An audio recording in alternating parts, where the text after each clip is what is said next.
Mujeres que corren con los lobos. Clarisa Pinkola Estés. La doctora Clarisa Pinkola Estés es una psicoanalista junguiana internacionalmente reconocida como especialista, poeta, contadora y guardiana de antiguos cuentos de la tradición latinoamericana. Se doctoró en estudios interculturales y psicología clínica y desde hace 23 años se dedica a la enseñanza y a la práctica privada de la psicología. Ha sido directora ejecutiva del C.G. Jung Center para la Educación y la Investigación. Por sus escritos y su activismo, ha sido distinguida con numerosos galardones. La doctora Estés empezó a escribir este libro en 1971 y le ha dedicado más de 20 años. Prefacio. Todos sentimos el anhelo de lo salvaje, y este anhelo tiene muy pocos antídotos culturalmente aceptados. Nos han enseñado a avergonzarnos de este deseo. Nos hemos dejado el cabello largo y con él ocultamos nuestros sentimientos. Pero la sombra de la mujer salvaje acecha todavía nuestra espalda, de día y de noche, donde quiera que estemos. La sombra que trota detrás de nosotros tiene sin duda 4 patas. Doctora Clarisa Pinkola Estés. Introducción. Cantando sobre los huesos. Tanto los animales salvajes como la mujer salvaje son especies en peligro de extinción. En el transcurso del tiempo hemos presenciado cómo se ha saqueado, rechazado y reestructurado la naturaleza femenina instintiva. Durante largos periodos esta ha sido tan mal administrada como la fauna silvestre y las tierras vírgenes. Durante miles de años, y basta mirar el pasado para darnos cuenta de ello, se la ha relegado al territorio más yermo de la psique. A lo largo de la historia, las tierras espirituales de la mujer salvaje han sido expoliadas o quemadas. Sus guaridas se han arrasado y sus ciclos naturales se han visto obligados a adaptarse a unos ritmos artificiales para complacer a los demás. No es ninguna casualidad que la prístina naturaleza virgen de nuestro planeta vaya desapareciendo a medida que se desvanece la comprensión de nuestra íntima naturaleza salvaje. No es difícil comprender por qué razón los viejos bosques y las ancianas se consideran unos recursos de escasa importancia. No es ningún misterio. Tampoco es casual que los lobos y los coyotes, los osos y las mujeres inconformistas tengan una fama parecida. Todos ellos comparten unos arquetipos instintivos semejantes y, como tales, se les considera erróneamente poco gratos, total y congénitamente peligrosos y voraces. Mi vida y mi trabajo como psicoanalista junguiana, poeta y cantadora, guardiana de los antiguos relatos, me han enseñado que la maltrecha vitalidad de las mujeres se puede recuperar efectuando amplias excavaciones psíquico-arqueológicas en las ruinas del subsuelo femenino. Recurriendo a estos métodos conseguimos recobrar las maneras de la psique instintiva natural y, mediante su personificación, en el arquetipo de la mujer salvaje podemos discernir las maneras y los medios de la naturaleza femenina más profunda. La mujer moderna es un borroso torbellino de actividad. Se ve obligada a hacerlo todo para todos. Ya es hora de que se restablezca la antigua sabiduría. El título de este libro, Las mujeres que corren con los lobos, mitos y relatos del arquetipo de la mujer salvaje, procede de mis estudios de biología acerca de la fauna salvaje y de los lobos en particular. Los estudios de los lobos, Canis lupus y Canis rufus, son como la historia de las mujeres, tanto en lo concerniente a su coraje como a sus fatigas. Los lobos sanos y las mujeres sanas comparten ciertas características psíquicas, una aguda percepción, un espíritu lúdico y una elevada capacidad de afecto. Los lobos y las mujeres son sociables e inquisitivos por naturaleza y están dotados de una gran fuerza y resistencia. Son también extremadamente intuitivos y se preocupan con fervor por sus vástagos, sus parejas y su manada. Son expertos en el arte de adaptarse a las circunstancias, siempre cambiantes, y son fieramente leales y valientes. Y sin embargo, ambos han sido perseguidos, hostigados y falsamente acusados de ser voraces, taimados y demasiado agresivos, y de valer menos que sus detractores. Han sido el blanco de aquellos que no solo quisieran limpiar la selva, sino también el territorio salvaje de la psique, sofocando lo instintivo hasta el punto de no dejar ni rastro de él. La depredación que ejercen sobre los lobos y las mujeres, aquellos que no les comprenden, es sorprendentemente similar. Por consiguiente, fue aquí, en el estudio de los lobos, donde por primera vez cristalizó en mí el concepto del arquetipo de la mujer salvaje. He estudiado también a otras criaturas, como por ejemplo el oso, el elefante y esos pájaros del alma que son las mariposas. Las características de cada especie ofrecen abundantes indicios de lo que es posible conocer acerca de la psique instintiva femenina. La naturaleza salvaje ha pasado doblemente a mi espíritu por mi nacimiento en el seno de una apasionada familia mexicano-española, y más tarde por mi adopción por parte de una familia de fogosos húngaros. Me crié cerca de la frontera de Michigan, rodeada de bosques, huertos y tierras de labranza, y no lejos de los grandes lagos. Allí los truenos y los relámpagos eran mi principal alimento. Por la noche los maizales crujían y hablaban en voz alta. Allá arriba, en el norte, los lobos acudían a los claros del bosque a la luz de la luna, y brincaban y rezaban. Todos podíamos beber sin temor de los mismos riachuelos. Aunque entonces no la llamaba con este nombre, mi amor por la mujer salvaje nació cuando era una niña. Más que un atleta, yo era una esteta, y mi único deseo era ser una caminante extasiada. En lugar de las sillas y las mesas prefería la tierra, y los árboles y las cuevas, pues sentía que en aquellos lugares podía apoyarme contra la mejilla de Dios. El río siempre pedía que lo visitaran después del anochecer. Los campos necesitaban que alguien los recorriera para poder expresarse en susurros. Las hogueras necesitaban que las encendieran de noche en el bosque, y las historias necesitaban que las contaran fuera del alcance del oído de los mayores. Tuve la suerte de criarme en medio de la naturaleza, y allí los rayos me enseñaron lo que era la muerte repentina y la evanescencia de la vida. Las crías de los ratones me enseñaron que la muerte se mitigaba con la nueva vida. Cuando desenterré unos abalorios indios, es decir, fósiles sepultados en la greda, comprendí que la presencia de los seres humanos se remontaba muchísimo tiempo atrás. Aprendí el sagrado arte del adorno personal, engalanándome la cabeza con mariposas y utilizando las luciérnagos como alhajas nocturnas y las ranas verde esmeralda como pulsera. Una madre loba mató a uno de sus cachorros mortalmente herido. Así me enseñó la dura compasión y la necesidad de permitir que la muerte llegue a los moribundos. Las peludas orugas que caían de las ramas y volvían a subir con esfuerzo me enseñaron la virtud de la perseverancia, y su cosquilleo sobre mi brazo me enseñó cómo cobra vida la piel. El hecho de trepar las copas de los árboles me reveló la sensación que el sexo me habría experimentar más adelante. La generación a la que yo pertenezco, posterior a la Guerra Mundial, creció en una época en que a la mujer se la trataba como una niña y una propiedad. Se la mantenía como un huerto en barbecho, pero, por suerte, el viento siempre llevaba consigo algunas semillas silvestres. A pesar de que no se aprobaba lo que escribían, las mujeres seguían trabajando con ahínco. A pesar de que no se reconocía el menor mérito a lo que pintaban, sus obras alimentaban el espíritu. Las mujeres tenían que suplicar a fin de conseguir los instrumentos y los espacios necesarios para su arte, y si no obtenían nada, hallaban su espacio en los árboles, las cuevas, los bosques y los roperos. El baile apenas se toleraba, en el mejor de los casos, por lo cual ellas bailaban en el bosque donde nadie podía verlas, o en el sótano, o cuando salían a sacar la basura. Su acicalamiento suscitaba recelos. Un cuerpo o un vestido llamativo aumentaban el peligro de sufrir daños o agresiones sexuales. Ni siquiera podían considerar suyas las prendas de vestir que llevaban.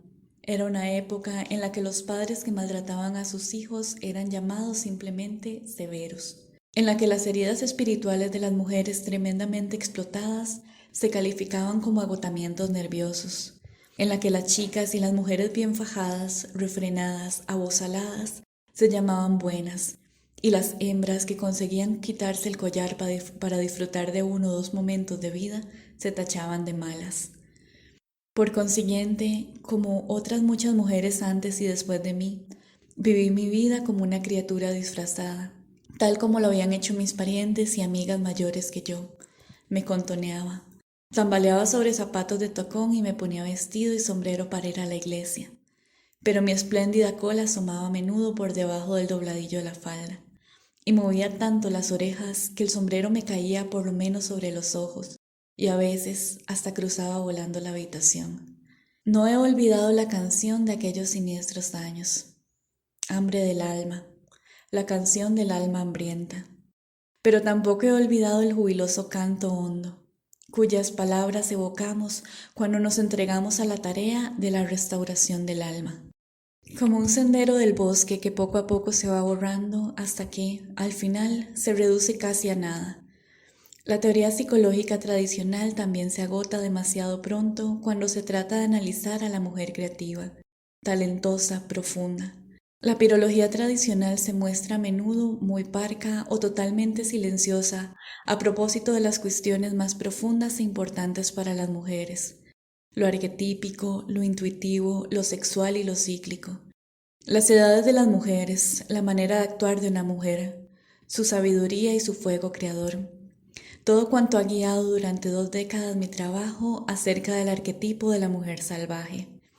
No se puede abordar la cuestión del alma femenina moldeando a la mujer de manera que se adapte a una forma más aceptable según la definición de la cultura que la ignora. Y tampoco se puede obligar a una mujer con el fin de que se adopte una configuración intelectualmente aceptable para aquellos que afirman ser los portadores exclusivos del conocimiento. No, eso es lo que ya ha dado lugar a que millones de mujeres, que empezaron siendo unas potencias fuertes y naturales, se hayan convertido en unas extrañas en sus propias culturas. El objetivo tiene que ser la recuperación de las bellas y naturales formas psíquicas femeninas y la ayuda a las mismas. Los cuentos de hadas, los mitos y los relatos proporcionan interpretaciones que aguzan nuestra visión y nos permiten distinguir y reencontrar el camino trazado por la naturaleza salvaje. Las enseñanzas que contienen nos infunden confianza. El camino no se ha terminado, sino que sigue conduciendo a las mujeres hacia el conocimiento cada vez más profundo de sí mismas. Los senderos que todos seguimos son los del yo instintivo, innato y salvaje. La llamo la mujer salvaje, porque estas 2 palabras en concreto, mujer y salvaje, son las que crean el llamar o tocar a la puerta, la mágica llamada a la puerta de la profunda psique femenina.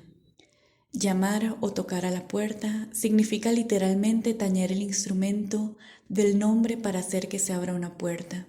Significa utilizar unas palabras que dan lugar a la abertura de un pasadizo. Cualquiera que sea la cultura que haya influido en una mujer, esta comprende intuitivamente las palabras mujer y salvaje. Cuando las mujeres oyen esas palabras, despierta y renace en ellas un recuerdo antiquísimo. Es el recuerdo de nuestro absoluto, innegable e irrevocable parentesco con el femenino salvaje. Una relación que puede haberse convertido en fantasmagórica como consecuencia del olvido, haber sido enterrada por un exceso de domesticación y proscrita por la cultura circundante, o incluso haberse vuelto ininteligible. Puede que hayamos olvidado los nombres de la mujer salvaje, puede que ya no contestemos cuando ella nos llama por los nuestros, pero en lo más hondo de nuestro ser la conocemos, ansiamos acercarnos a ella. Sabemos que nos pertenece y que nosotras le pertenecemos. Nacimos precisamente de esta fundamental, elemental y esencial relación, y de ella derivamos también en esencia. El arquetipo de la mujer salvaje envuelve el ser alfa matrilíneo. Hay veces en que la percibimos, aunque solo de manera fugaz, y entonces experimentamos el ardiente deseo de seguir adelante, o cuando cuidan una relación amorosa, con el mismo esmero con que se cuida a un amado jardín. La existencia de la mujer salvaje también se percibe a través de la visión, a través de la contemplación de la sublime belleza. Yo la he percibido contemplando lo que en los bosques llamamos una puesta de sol de Jesús Dios. La he sentido en mi interior viendo venir a los pescadores del lago en el crepúsculo con las linternas encendidas y, asimismo, contemplando los dedos de los pies de mi hijo recién nacido, alineados como una hilera de maíz dulce. La vemos donde la vemos, o sea, en todas partes. Viene también a nosotras a través del sonido, a través de la música que hace vibrar el esternón y emociona el corazón, Viene a través del tambor, del silbido, de la llamada y del grito. Viene a través de la palabra escrita y hablada.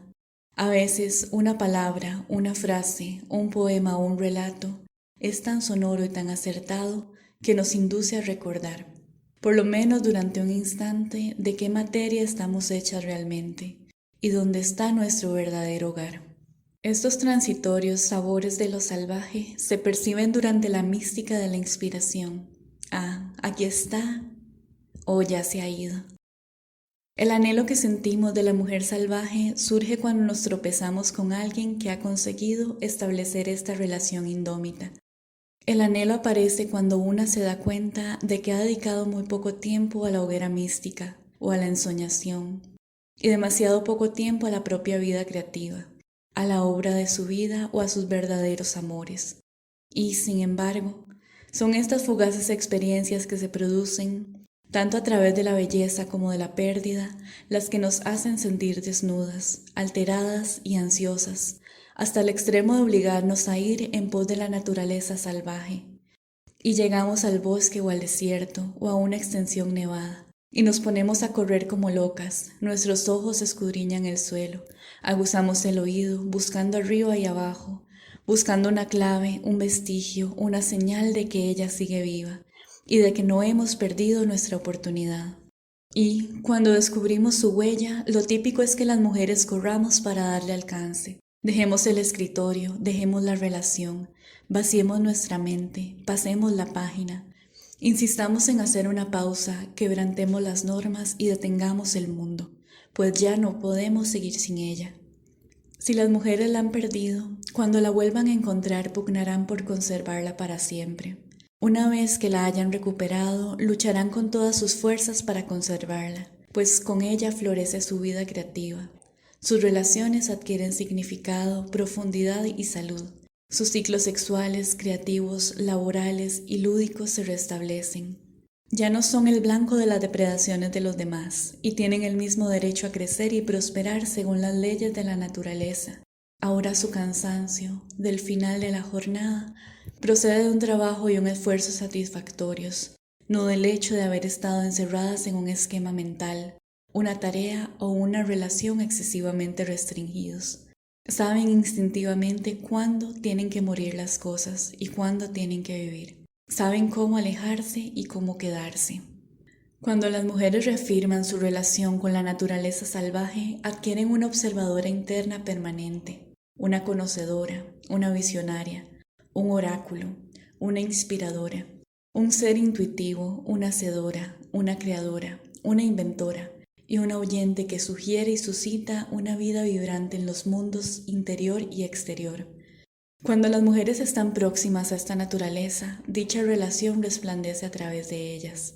Esa maestra, madre y mentora salvaje sustenta contra viento y marea la vida interior y exterior de las mujeres. Por consiguiente, aquí la palabra salvaje no se utiliza en su sentido peyorativo moderno, con el significado de falto de control, sino en su sentido original, que significa vivir una existencia natural en la que la criatura posee una integridad innata y unos límites saludables.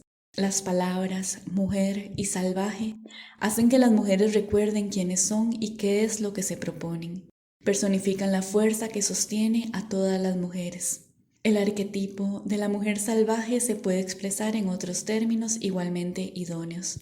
Esta poderosa naturaleza psicológica se puede llamar naturaleza instintiva.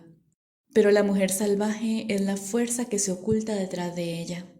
Se puede llamar psique natural, pero detrás de ella también el arquetipo de la mujer salvaje. Se puede llamar la naturaleza innata y fundamental de las mujeres.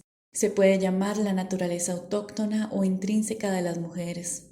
En poesía se podría llamar lo otro, o los 7 océanos del universo, o los bosques lejanos, o la amiga. En distintas psicologías y desde distintas perspectivas, quizá se podría llamar el id, el yo, la naturaleza medial. En biología se llamaría la naturaleza típica o fundamental. Pero, puesto que es tácita, presciente y visceral, entre las cantadoras se la llama la naturaleza sabia o inteligente. A veces se llama la mujer que vive al final del tiempo, o la que vive en el borde del mundo. Y esta criatura es siempre una hechicera, creadora, una diosa de la muerte, una doncella que desciende o cualquier otra personificación. Es al tiempo amiga y madre de todas las que se han extraviado, de todas las que necesitan aprender, de todas las que tienen un enigma que resolver, de todas las que andan vagando y buscando en el bosque y en el desierto. De hecho, en el inconsciente psicoide, un inefable estrato de la psique del cual emana este fenómeno, la mujer salvaje, es tan inmensa que no tiene nombre.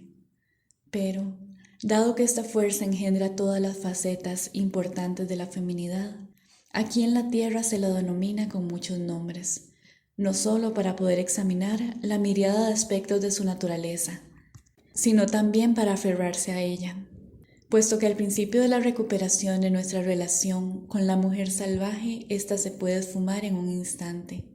Al darle un nombre podemos crear para ella un ámbito de pensamiento y sentimiento en nuestro interior. Entonces vendrá, y si la valoramos, se quedará. Así pues, en español yo la llamo río bajo el río, la mujer grande, luz del abismo, la loba o la huesera.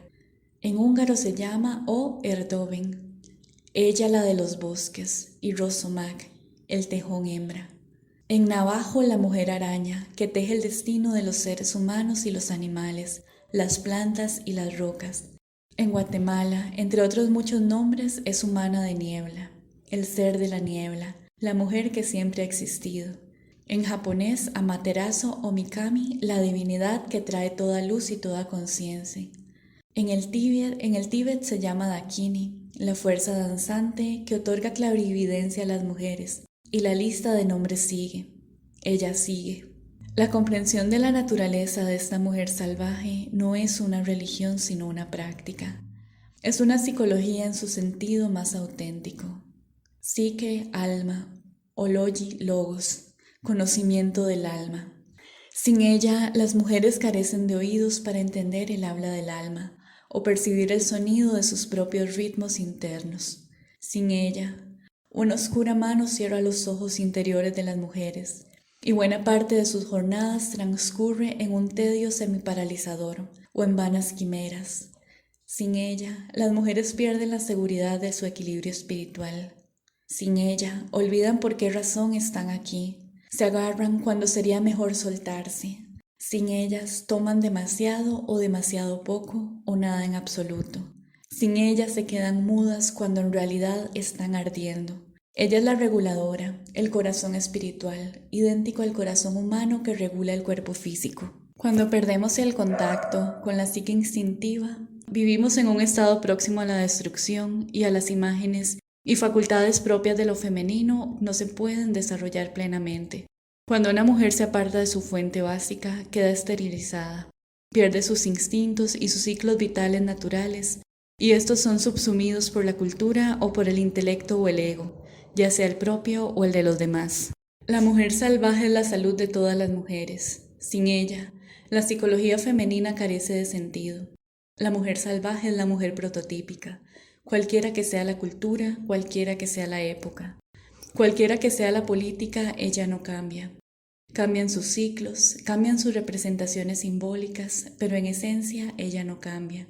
Ella es lo que es y ella es un todo.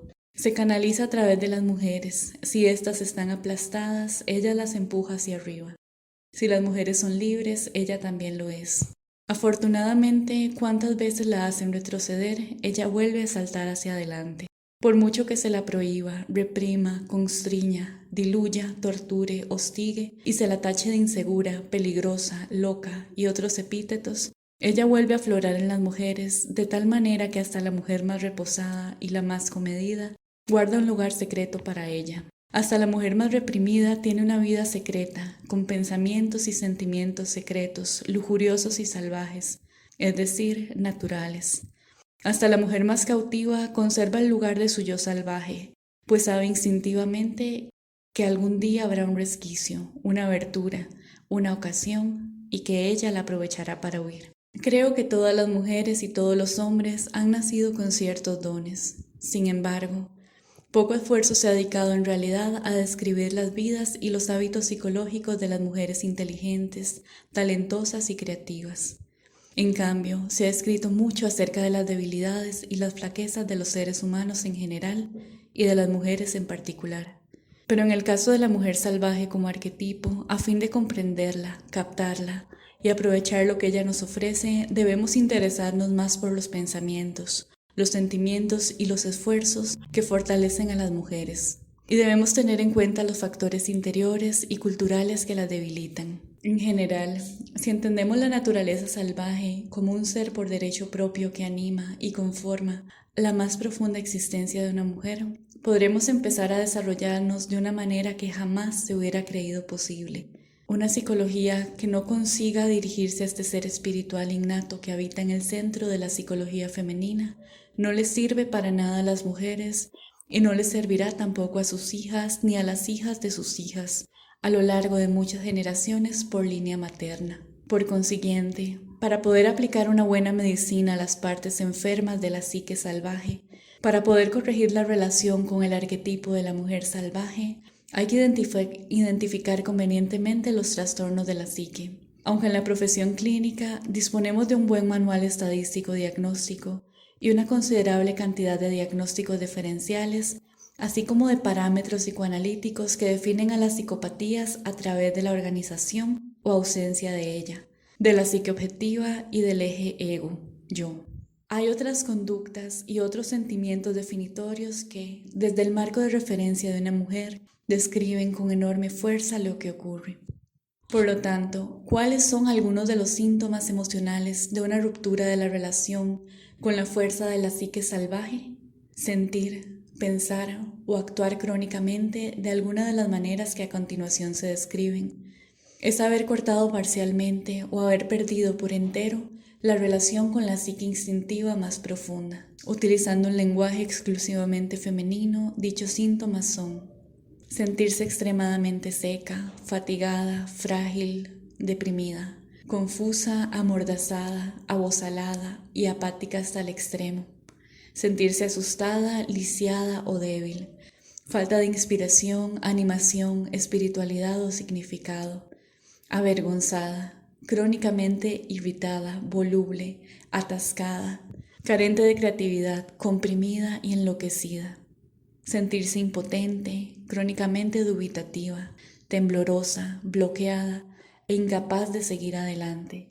Ceder la propia vida creativa a los demás, hacer elecciones que desgastan la vida al margen de los propios ciclos, sobreproteger el yo, sentirse inerte, insegura, vacilante e incapaz de controlar el propio ritmo o de imponerse límites.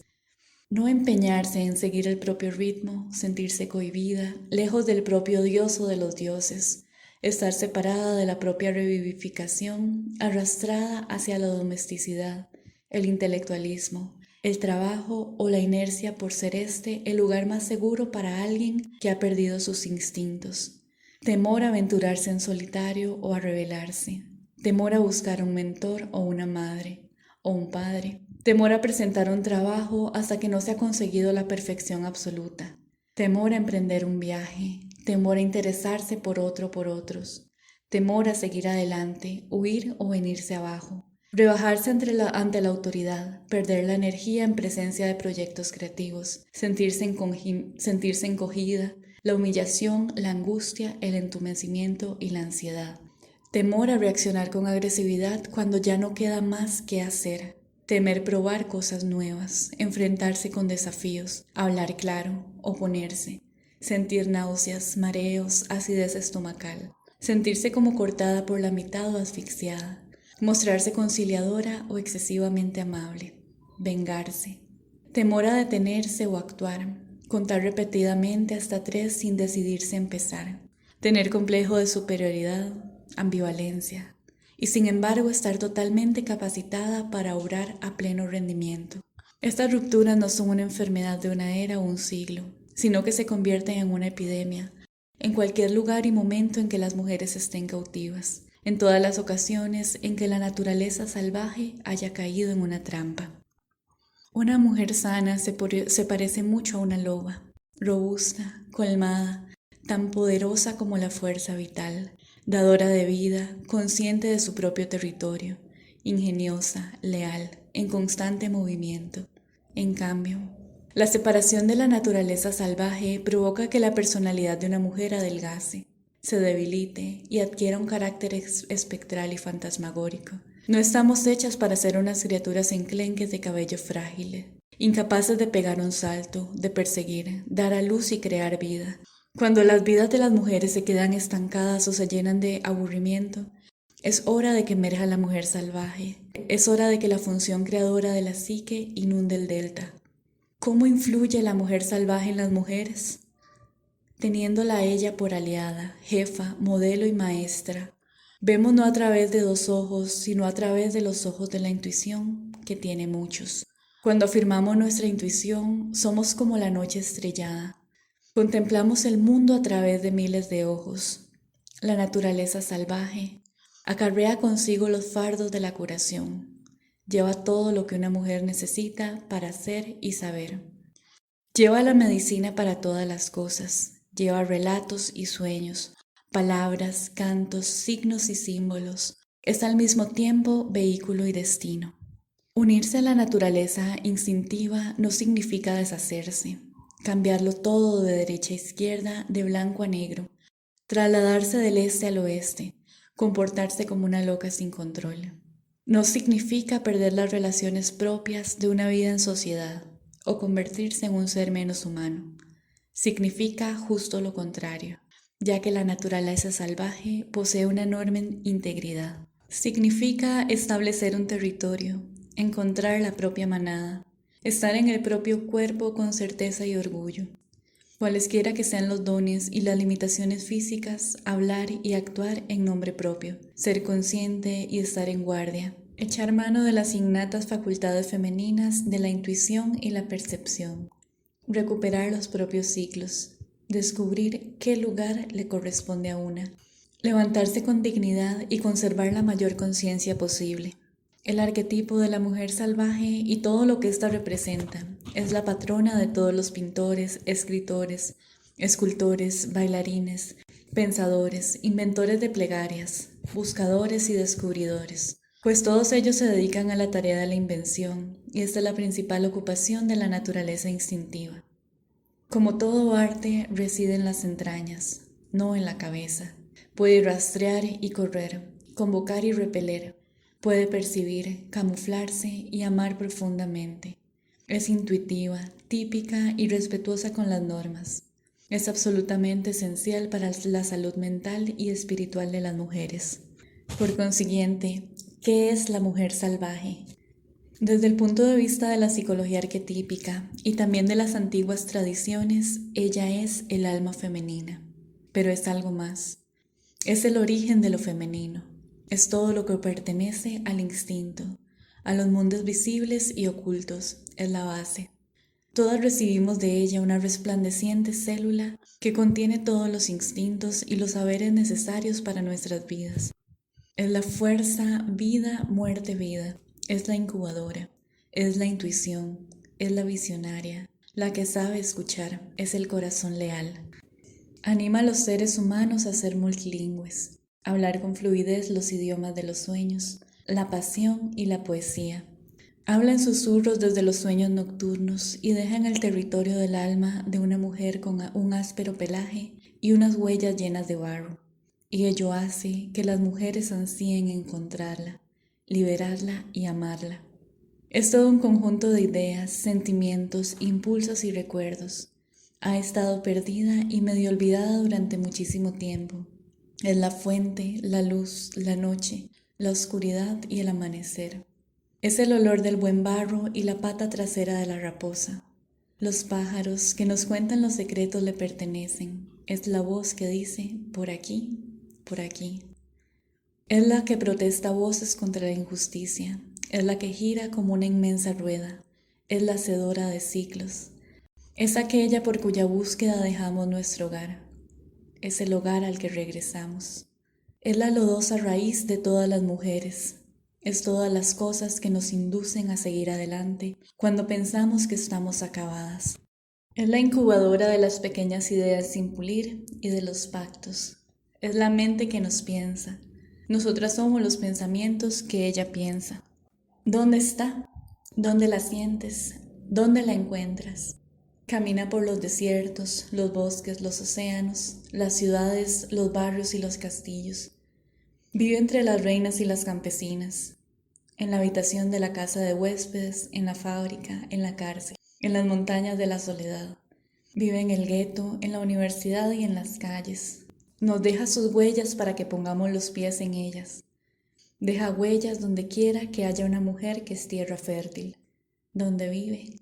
En el fondo del pozo, en las fuentes, en el éter anterior al tiempo. Vive en la lágrima y en el océano, en la savia de los árboles. Pertenece al futuro y al principio del tiempo. Vive en el pasado y nosotras la llamamos. Está en el presente y se sienta en nuestra mesa. Está detrás de nosotras cuando hacemos cola y conduce por delante de nosotras en la carretera. Está en el futuro y retrocede en el tiempo para encontrarnos. Vive en el verdor que asoma a través de la nieve. Vive en los crujientes tallos del moribundo maíz de otoño. Vive donde vienen los muertos a por un beso y en el lugar en el que los vivos envían sus oraciones. Vive en donde se crea el lenguaje. Vive en la poesía, la percusión y el canto. Vive en las negras y en las apoyaturas y también en una cantata, en una sextina y en el blues. Es el momento que precede al estallido de la inspiración. Vive en un lejano lugar que se abre paso hasta nuestro mundo. La gente podría pedir una demostración o una prueba de su existencia, pero lo que pide esencialmente es una prueba de la existencia de la psique. Y puesto que nosotras somos la psique, también somos la prueba. Todas y cada una de nosotras somos la prueba, no solo de la existencia de la mujer salvaje, sino también de su condición en la comunidad. Nosotras somos la prueba de este inefable numen femenino. Nuestra existencia es paralela a la suya. Las experiencias que nosotros tenemos de ella, dentro y fuera, son las pruebas. Nuestros miles de millones de encuentros intrapsíquicos con ella a través de sueños nocturnos y pensamientos diurnos, a través de nuestros anhelos y nuestras inspiraciones nos lo demuestran. El hecho de que nos sintamos desoladas en su ausencia y que la echemos de menos y anhelemos su presencia cuando estamos separadas de ella es una manifestación de que ella ha pasado por aquí. Hice el doctorado en psicología etnocíclica, que es el estudio tanto de la psicología clínica como de la etnología. Esta última centrada sobre todo en el estudio de la psicología de los grupos y de las tribus en particular. Obtuve un diploma en psicología analítica, que es el que me califica como psicoanalista junguiana. Mi experiencia vital como cantadora, mesemondó, poeta y artista me inspira también en mi trabajo y con las personas que se someten a psicoanálisis. A veces me preguntan, ¿qué hago en mi consulta para ayudar a las mujeres a recuperar su naturaleza salvaje? Doy mucha importancia a la psicología clínica y a la psicología del desarrollo. Y para curar utilizo el ingrediente más sencillo y accesible, los relatos. Examinamos el material de los sueños de la paciente, que contiene muchos argumentos y narraciones. Las sensaciones físicas y los recuerdos corporales de la paciente también son relatos que se pueden leer y llevar a la conciencia. Enseño además una modalidad de poderoso trance interactivo muy parecido a la imaginación activa de Jung, lo cual da lugar también a unos relatos que contribuyen a aclarar el viaje psíquico de la paciente. Hacemos aflorar a la superficie el yo salvaje por medio de preguntas concretas y del examen de cuentos, leyendas y mitos. La mayoría de las veces, tras un tiempo, acabamos por encontrar el mito o el cuento de hadas que contiene toda la instrucción que necesita una mujer para su desarrollo psicológico. Estas historias contienen el drama espiritual de una mujer. Es algo así como una obra teatral con instrucciones escénicas, representación y atrezo. El oficio de hacer constituye una parte importante de mi trabajo. Trato de conferir fuerza a mis pacientes, enseñándoles los antiquísimos oficios manuales, entre ellos las artes simbólicas de la creación de talismanes, las ofrendas y los retablos, que pueden ser cualquier cosa, desde unos simples palillos envueltos en cintas hasta una complicada escultura. El arte es importante, pues evoca las estaciones del alma, o algún acontecimiento especial o trágico viaje del alma. El arte no es solo para una misma, no es un jalón en la propia comprensión, es también un mapa para las generaciones venideras. Como es natural, el trabajo con cada paciente se realiza de forma personalizada, pues no cabe duda de que cada persona es distinta, pero en mi trabajo con las pacientes, estos factores son siempre los mismos y constituyen el fundamento del trabajo de todos los seres humanos que los han precedido, de mi propio trabajo y también del vuestro. El arte de las preguntas, el arte de los cuentos, el arte manual, son todos productos de algo y este algo es el alma. Cada vez que alimentamos el alma, garantizamos su desarrollo.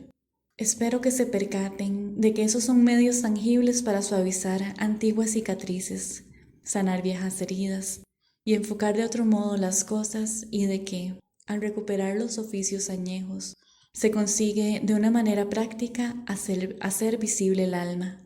Los cuentos que aquí reproduzco para explicar la naturaleza instintiva de las mujeres son en algunos casos relatos originales y en otros casos versiones literarias distintas que yo he escrito, basándome en los relatos que me contaron mis tíos y tías, abuelitas y abuelos, omas y opas, los mayores de mi familia, cuyas tradiciones orales se vienen transmitiendo ininterrumpidamente desde tiempos inmemoriales.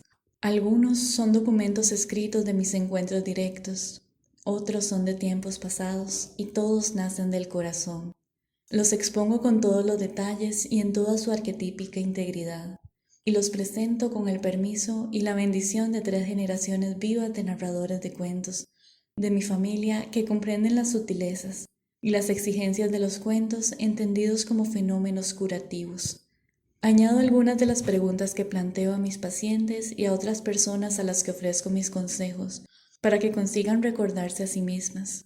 Detallo también para los lectores algunos de los métodos, el hábil y experto juego con el cual las mujeres consiguen retener el numen de su tarea en la memoria consciente. Todas estas cosas contribuyen a favorecer la convergencia con el valioso yo salvaje. Los cuentos son una medicina. Me sentí fascinada por ellos desde que escuché el primero. Tienen un poder extraordinario. No exigen que hagamos, seamos o pongamos en práctica algo. Basta con que escuchemos. Los cuentos tienen remedios para reparar o recuperar cualquier pulsión perdida. Los cuentos engendran emociones, tristeza, preguntas, anhelos y comprensiones que hacen aflorar espontáneamente a la superficie el arquetipo, en este caso a la mujer salvaje. Los cuentos están repletos de instrucciones que nos guían en medio de las complejidades de la vida. Los cuentos nos permiten comprender la necesidad de recobrar un arquetipo sumergido y los medios para hacerlo. Los cuentos de las páginas siguientes son, de entre los centenares que he estudiado y con los que he trabajado a lo largo de varias décadas, los que, a mi juicio, más claramente expresan la riqueza del arquetipo de la mujer salvaje. A veces, varias capas culturales desdibujan los núcleos de los cuentos. Por ejemplo, en el caso de los hermanos Grimm, entre otros recopiladores de cuentos de hadas de los últimos siglos. Hay poderosas sospechas de que sus confidentes, narradores de cuentos, de aquella época purificaron los relatos para no herir la susceptibilidad de los piadosos hermanos. A lo largo del tiempo se superpusieron a los viejos símbolos paganos otros de carácter cristiano, de tal forma que el viejo curandero de un cuento se convirtió en una perversa bruja, un espíritu se transformó en un ángel, un velo de iniciación en un pañuelo, o una niña llamada Bella, el nombre habitual de una criatura nacida durante el solsticio de verano, se rebautizó con el nombre de Apenada. Los elementos naturales se eliminaban, las amables criaturas y animales se transmutaban a menudo en demonios y cocos. De esta manera se perdieron muchos relatos didácticos sobre el sexo, el amor, el dinero, el matrimonio, el nacimiento, la muerte y la transformación. De esta manera se borraron también los cuentos de hadas y los mitos que explican los antiguos misterios de las mujeres. Casi todas las viejas colecciones de cuentos de hadas y mitos que hoy en día se conservan se han expurgado de todo lo escatológico, lo sexual, lo perverso. Incluso las advertencias contra todas estas cosas. Lo precristiano, lo femenino, las diosas, los ritos de iniciación, los remedios para los distintos trastornos psicológicos y las instrucciones para los arrobamientos espirituales. Pero no se han perdido para siempre. De niña, escuché lo que me consta, que son temas íntegros y sin retoque, de antiguas historias, muchos de los cuales se incluyen en este libro.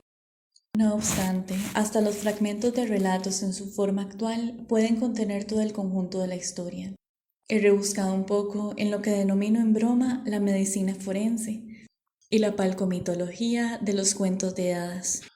Por más que la reconstrucción sea esencialmente una tarea larga, complicada y contemplativa, en pro de la efectividad utilizo varias formas de exégesis, comparando los leitmotiv, considerando deducciones antropológicas e históricas y formas tanto nuevas como antiguas.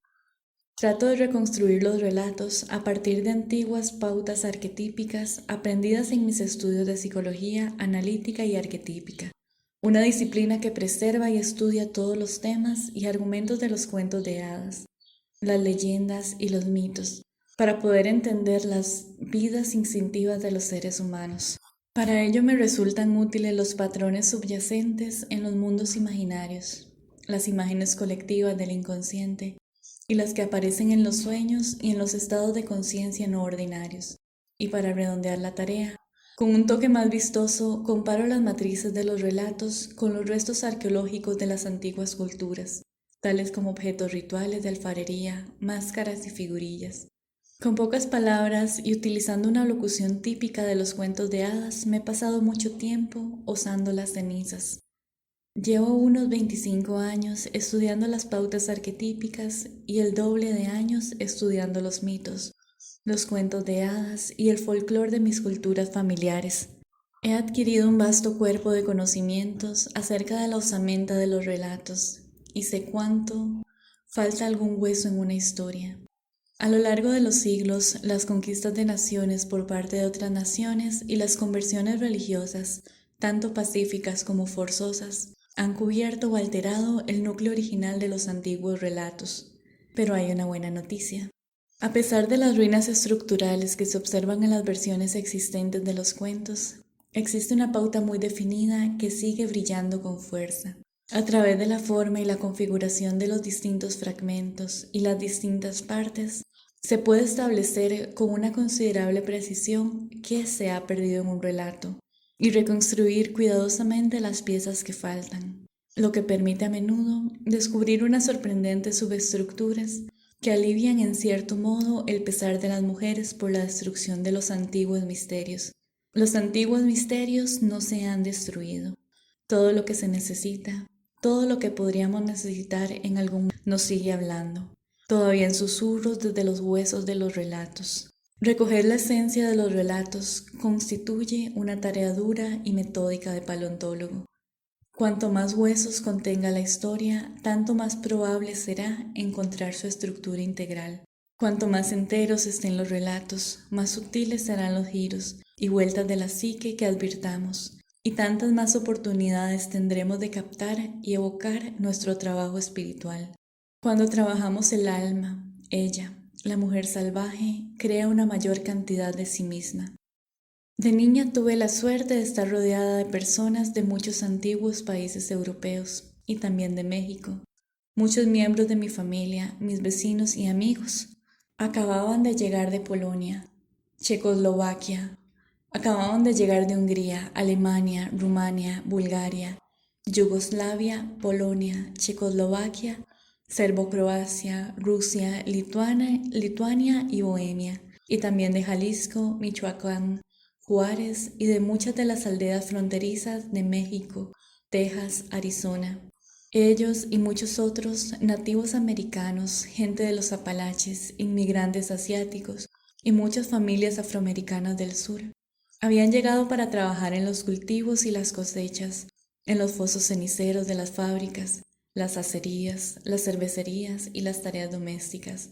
En su inmensa mayoría no eran personas instruidas en el sentido académico, pero aún así eran profundamente sabios. Eran los portadores de una valiosa y casi pura tradición oral. Muchos miembros de mi familia y muchos de los vecinos que me rodeaban habían sobrevivido a los campos de trabajos forzados, de personas desplazadas, de deportación y de concentración, donde los narradores de cuentos que había entre ellos habían vivido una versión de pesadilla de Sherezade. Muchos habían sido despojados de las tierras, de su familia, habían vivido en cárceles de inmigrantes, habían sido repatriados en contra de su voluntad. De aquellos rústicos contadores de historias aprendí por primera vez las historias que cuentan las personas cuando la vida es susceptible de convertirse en muerte y la muerte en vida en cuestión de un momento. El hecho de que sus relatos estuvieran tan llenos de sufrimiento y esperanza hizo que, cuando crecí lo bastante como para poder leer los cuentos de hadas en letra impresa, estos me parecieran curiosamente almidonados y planchados en comparación con aquellos. En mi primera juventud emigré al oeste hacia las montañas rocosas. Viví entre afectuosos extranjeros judíos, irlandeses, griegos, italianos, afroamericanos y alsacianos, que se convirtieron en amigos y almas gemelas. He tenido la suerte de conocer a algunas de las insólitas y antiguas comunidades latinoamericanas del sudoeste de Estados Unidos, como los Trampas y los Truchas de Nuevo México. Tuve la suerte de pasar algún tiempo con amigos y parientes americanos nativos, desde los Inuit del norte, pasando por los pueblos y los Plains del oeste, los nahuas, lacandones, tehuanas, huicholes, seris, maya-quichés, maya-cachiqueles, mezquitos, cunas, nazca quechuas y jíbaros de Centroamérica y Sudamérica. He intercambiado relatos con hermanas y hermanos sanadores alrededor de mesas de cocina y bajo los emparrados, en corrales de gallinas y establos de vacas, haciendo tortillas, siguiendo las huellas de los animales salvajes y cosiendo el millonésimo punto de cruz. He tenido la suerte de compartir el último cuento de Chile, de cantar con mujeres el gospel para despertar a los muertos y de dormir bajo las estrellas en casas sin techumbre. Me he sentado alrededor de la lumbre o a cenar, o ambas cosas a la vez, en la pequeña Italia, en la ciudad polaca, Hill Country, los barrios y otras comunidades étnicas de todo el medio oeste y el lejano oeste urbano. Y más recientemente, he intercambiado relatos sobre los Sparats, los fantasmas malos, con amigos griots de las Bahamas. He tenido la inmensa suerte de que donde quiera que fuera, los niños, las matronas, los hombres en la flor de la edad, los pobres tontos y las viejas brujas, los artistas del espíritu, salieran de sus bosques, selvas, prados y dunas para deleitarme con sus graznidos y sus cabels, y yo a ellos con los míos. Hay muchas maneras de abordar los cuentos: el folclorista profesional, el junguiano, el freudiano, o cualquier otra clase de analista, el letriólogo, el antropólogo, el teólogo, el arqueólogo. Tiene cada uno su método, tanto en la recopilación de los relatos como en el uso a que se destinen. Intelectualmente, mi manera de trabajar con los cuentos derivó de mis estudios de psicología analítica y arquetípica.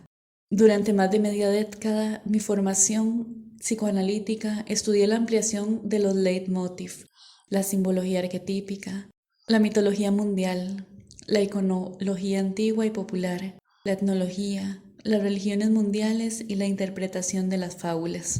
Visceralmente, sin embargo, abordo los relatos como una cantadora, una guardiana de antiguas historias.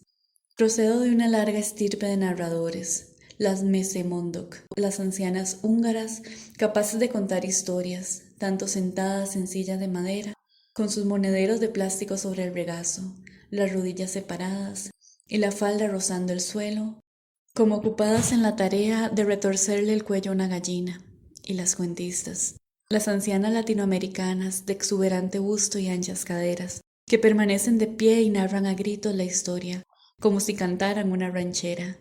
Ambos clanes cuentan historias con la voz clara de las mujeres que han vivido sangre y niños, pan y huesos. Para ellas, el cuento es una medicina que fortalece y endereza al individuo y a la comunidad. Los que han asumido las responsabilidades de este arte y se entregan al numen que se oculta detrás de él son descendientes directos de una inmensa y antigua comunidad de santos, trovadores, bardos, griots, cantadoras, cantores, poetas ambulantes, vagabundos, brujas y locos. Una vez soñé que estaba narrando cuentos y sentí que alguien me palmeaba el pie para darme ánimos. Bajé los ojos y vi que estaba de pie sobre los hombros de una anciana que me sujetaba los tobillos y con la cabeza levantada hacia mí me miraba sonriendo. No, no, le dije, súbete tú a mis hombros, pues eres vieja y yo soy joven. No, no, contestó ella, así tiene que ser. Entonces vi que la anciana se encontraba de pie sobre los hombros de otra mujer mucho más vieja que ella, quien estaba encaramada en los hombros de una mujer vestida con una túnica, subida a la vez sobre los hombros de otra persona, la cual permanecía de pie sobre los hombros.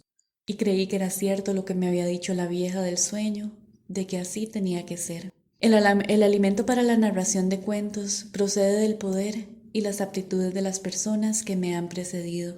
Según mi experiencia, el momento más significativo del relato extrae su fuerza de una elevada columna de seres humanos unidos entre sí a través del tiempo y el espacio, esmeradamente vestidos con los harapos, los ropajes o la desnudez de su época, y llenos a rebosar de una vida que todavía se sigue viviendo.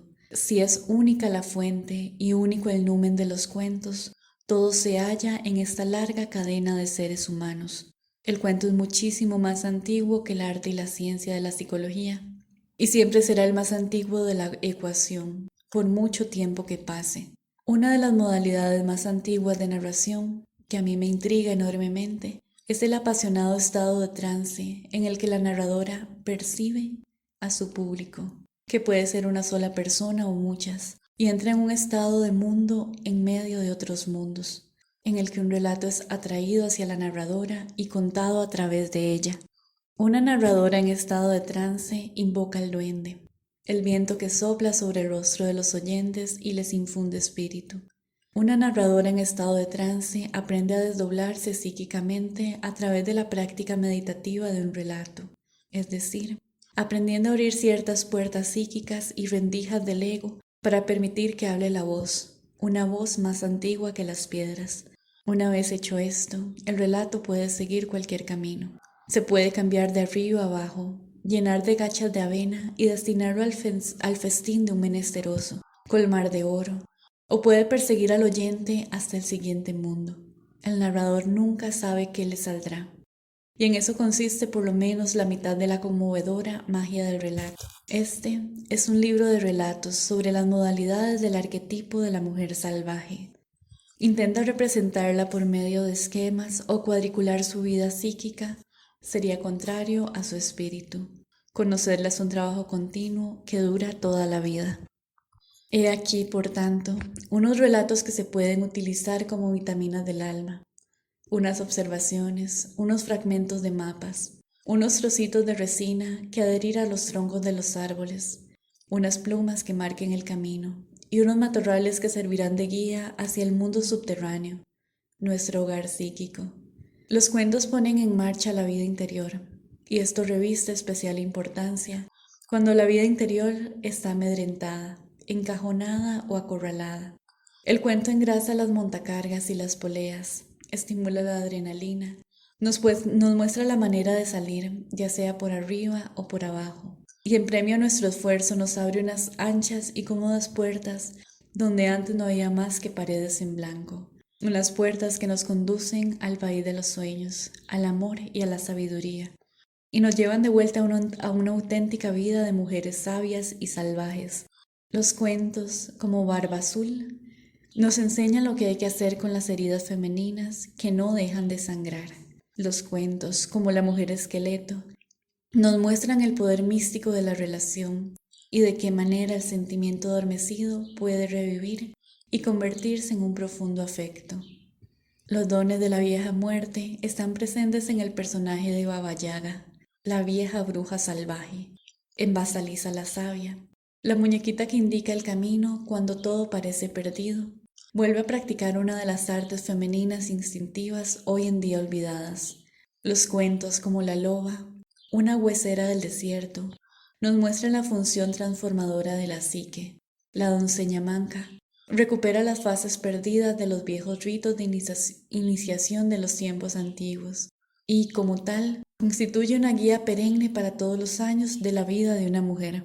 Nuestro contacto con la naturaleza salvaje nos impulsa a no limitar nuestras conversaciones a los seres humanos, ni nuestros movimientos más espléndidos a las pistas de baile, ni nuestros oídos solo a la música de los instrumentos creados por la mano del hombre, ni nuestros ojos a la belleza que nos ha sido enseñada, ni nuestro cuerpo a las sensaciones autorizadas, ni nuestra mente a aquellas cosas sobre las cuales ya estamos todos de acuerdo.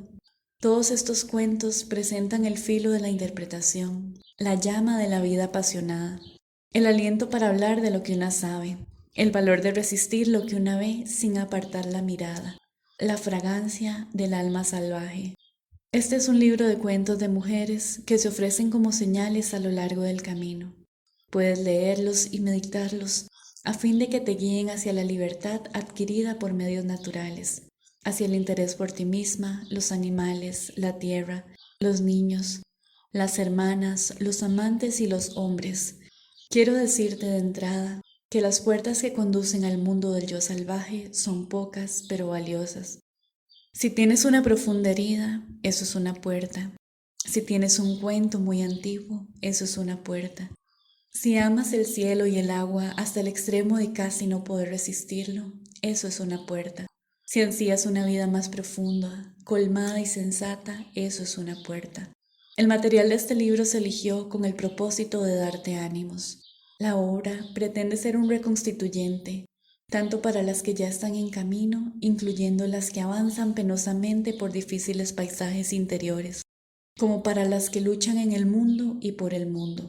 Tenemos que esforzarnos para que nuestras almas crezcan de forma natural y alcancen sus profundidades naturales. La naturaleza salvaje no exige que una mujer sea de un determinado color, tenga una determinada educación y un determinado estilo de vida, o pertenezca a una determinada clase económica. De hecho, no puede desarrollarse en una atmósfera de obligada corrección política, ni puede ser doblada para que encaje en unos moldes caducos. Se desarrolla con la mirada pura y la honradez personal. Se desarrolla con su propia manera de ser.